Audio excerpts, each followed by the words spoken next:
Good morning मित्रांनो. तर आज आपण रिच डॅड पुअर डॅड मधील चॅप्टर 1 मधील सी म्हणजे शेवटचा भाग पाहणार आहोत. त्यामध्ये एक इंटरेस्टिंग गोष्ट लेखकांनी नमूद केलेली आहे. ज्यावेळेस लेखक आपल्या रिच डॅड श्रीमंत जे वडील आहेत त्यांच्याकडून जे काही धडे घेत राहतो त्यावेळेस त्याला असं समजून येतं की आपण श्रीमंत होण्यासाठी काहीतरी केलं पाहिजे. म्हणजे पूर्ण अजून तो टीनेजमध्ये राहतो आणि ज्यावेळेस तो धडे गिरवत राहतो त्यावेळेस त्याचा मित्र माईक आणि रॉबर्ट दोघं मिळून एक भन्नाट आयडिया करतात.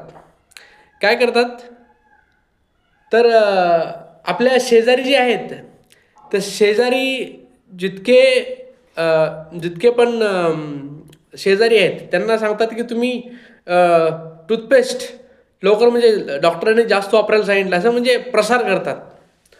आणि ते आम्हाला जे राहिलेल्या ट्यूब्स आहेत ते आम्हाला द्या, म्हणजे ते वेस्ट जे आहे ते आम्हाला द्या, आम्ही नेऊन डिस्पोज करतो.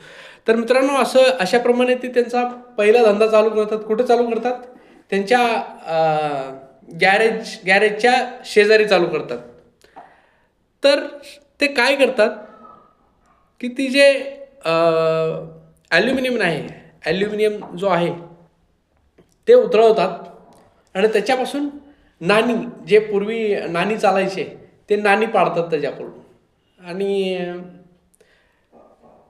तर ते म्हणजे इतकेशे नाणी पाडतात आणि आपल्या रिच डॅडकडे जातात की आम्ही पैसा बनवतोय, आम्ही आमचा बिझनेस चालू केला आहे.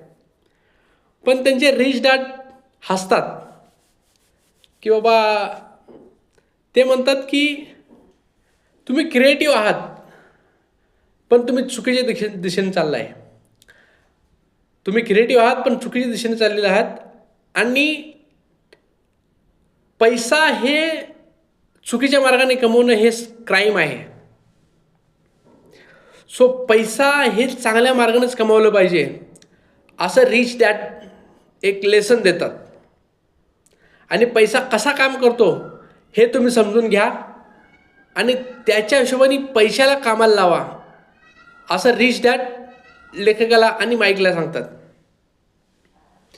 तर एकंदरीत त्याच्यामध्ये लेखक काय म्हणतात की पैसा चुकीच्या मार्गाने कमवण्यापेक्षा त्याची सिस्टम समजून घ्या, पैसा कसा काम करतो आणि त्याच्या हिशोबाने तुम्ही पैसा बनवा.